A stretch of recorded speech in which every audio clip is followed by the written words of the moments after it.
Le séquençage de l'ADN d'un individu consiste à déterminer l'ensemble de la séquence nucléotidique constituant l'intégralité de son information génétique.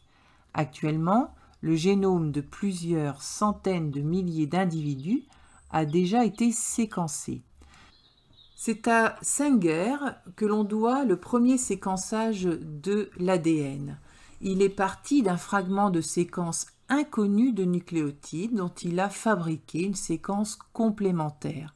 Et pour connaître cette séquence complémentaire, il en a fabriqué un grand nombre par PCR, en mélangeant des nucléotides servant à cette synthèse et aussi des nucléotides bloquant la synthèse quand ils sont intégrés à la copie en construction.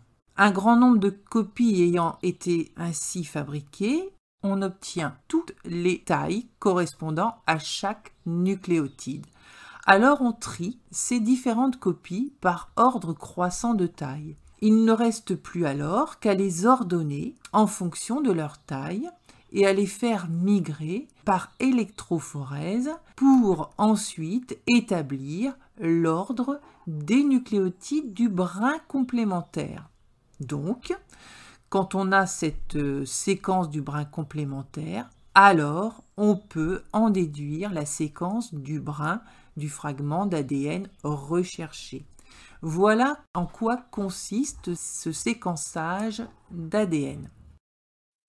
Alors, pour mieux fixer les choses, car ce n'est pas forcément très simple à comprendre, je vous propose de séquencer une séquence de pas à pas pour comprendre cette technique.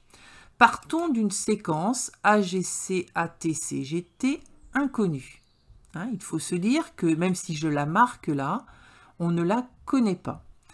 On va fabriquer des copies du brin complémentaire, tout en ne connaissant pas cette séquence. Donc des brins complémentaires sont fabriqués en très grand nombre. On va les introduire dans des tubes contenant des nucléotides libres A, T, G et C.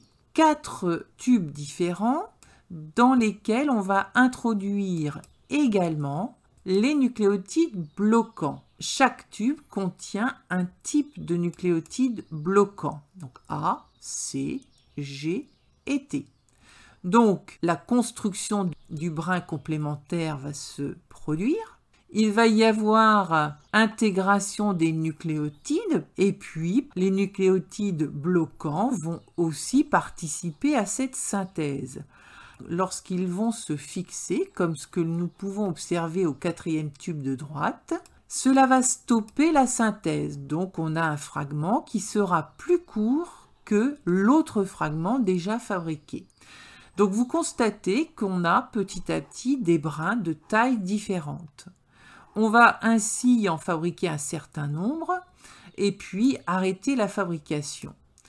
On récupère les différents fragments de taille, différentes et on les range en fonction de leur taille.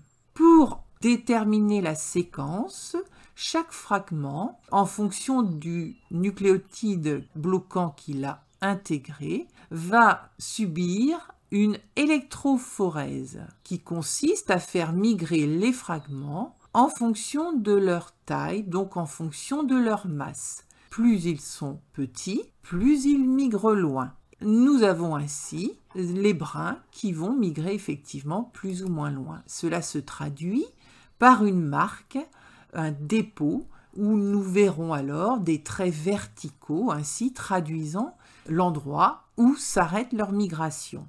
Il nous suffit alors de lire la séquence en commençant par le fragment le plus petit, donc celui qui a migré le plus loin. Ici, c'est le A. Le sens de lecture va donc de droite à gauche. Et nous trouvons la séquence suivante, AGC, AACGT.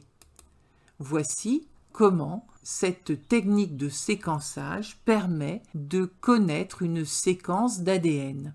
La technique s'est modernisée avec un automatisme et l'utilisation de la fluorescence et du laser pour traiter de nombreuses séquences de manière très rapide. Cette technique va donc permettre de reconstituer le génome d'êtres humains actuels, mais également de séquencer le génome d'êtres humains disparus, l'homme de Néandertal par exemple, permettant d'enrichir notre histoire humaine.